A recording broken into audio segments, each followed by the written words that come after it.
ನಾನು ಹೇಳೋದೇನೆಂದರೆ ಈ ಶಿವಕುಮಾರ್ ಸಿದ್ದರಾಮಯ್ಯ ಹಿಂಗೆ ಹೋದ್ರೆ ಸರಿ, ಹಿಂಗೆ ಹೋದರೆ ನಮಗೆ ತೊಂದರೆ.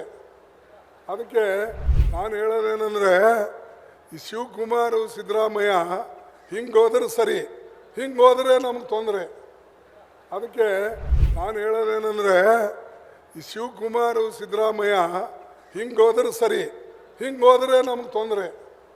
ಅದಕ್ಕೆ ಈ ಭಾಗದಿಂದನೇ ಕಾಂಗ್ರೆಸ್ ಪಕ್ಷಕ್ಕೆ ನಿಮಗೆ ಶಕ್ತಿ ಕೊಟ್ಟಿದ್ದು. ಆ ಶಕ್ತಿ ಕೊಟ್ಟವರಿಗೆ ಸ್ವಲ್ಪ ಅವ್ರ ಹೊಟ್ಟಿಗೆ ಆರು ಹಾಕ್ತಕ್ಕಂಥದ್ದು ಮಾಡಿ. ಶಿವಕುಮಾರ್ಗೆ ಯಾಕೆ ಹೇಳ್ತಾ ಇದ್ದೀನಿ ಅಂದರೆ, ಶಿವಕುಮಾರು ಈ ಸಿದ್ದರಾಮಯ್ಯ ಇಬ್ಬರು ಸೇರಿದ್ರೆ ನಮ್ಮ ಕೆಲಸ ಆಗ್ತದೆ, ಇಲ್ಲದ್ರೆ ಹಿಂಗಾದರೆ ಕಷ್ಟ. ಅದಕ್ಕೆ ನಾವೆಲ್ಲ ಹಿಂಗೆ ಹೋಗಬೇಕು ಅಂತ ನಮ್ದು ಒಂದಿದು.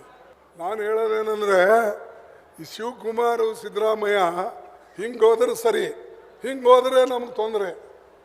ಅದಕ್ಕೆ ನನಗೆ ನನಗೆ ನನಗೆ ನನಗೆ ರಸ್ತೆ ಬೇಕು, ನನಗೆ ಸ್ಕೂಲ್ ಬೇಕು, ನನಗೆ ನೀರಾವರಿ ಬೇಕು, ನನಗೆ ಆರೋಗ್ಯ ಕೇಂದ್ರಗಳು ಬೇಕು.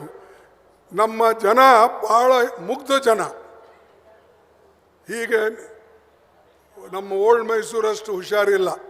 ಅಲ್ಲಿ ನೀವು ನೋಡಿರ್ಬೇಕಾದ್ರೆ ಮಂಗಳೂರಿನಾಗ ನಮ್ಮಂಗೆ ಮಾತಾಡಿ ಅವ್ರು ತಾಳಲ್ಲ. ಅವರು ಅರ್ಜಿ ಕೊಟ್ಟು ಕೇಳ್ತಾರೆ, ಏನ್ರಿ ಇದು ಇಷ್ಟು ದಿವಸ ಆಯಿತು, ಹಿಂಗಾಯ್ತು, ಹಿಂಗೆ. ನಮ್ಮಲ್ಲಿಲ್ಲ. ಅರ್ಜಿ ಕೊಟ್ಟ ಮೇಲೆ ಪಾಪ ಏನ್ರಿ ಎಷ್ಟು ದಿವಸ ಆಯಿತು, ಯಾರೂ ಮಾಡಲ್ರು, ನೀವು ಪುಣ್ಯ ಕಟ್ಕೊಳ್ರಿ, ಕೈ ಜೋಡಿಸಿ ಹೇಳ್ತಾರೆ.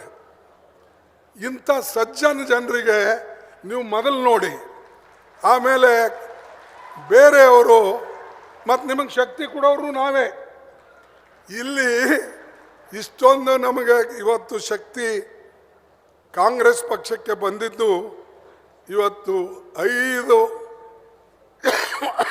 6 MP ಗಳು, ಇನ್ನೊಂದು 7 MP ಗಳು ಈ ಭಾಗದಲ್ಲಿಂದ ಹೆಚ್ಚು ಕಡಿಮೆ ದಾವಣಗೆರೆ ಒಂದು ಬಿಟ್ಟರೆ ಈ ಭಾಗದಿಂದನೇ ಕಾಂಗ್ರೆಸ್ ಪಕ್ಷಕ್ಕೆ ನಿಮಗೆ ಶಕ್ತಿ ಕೊಟ್ಟಿದ್ದು.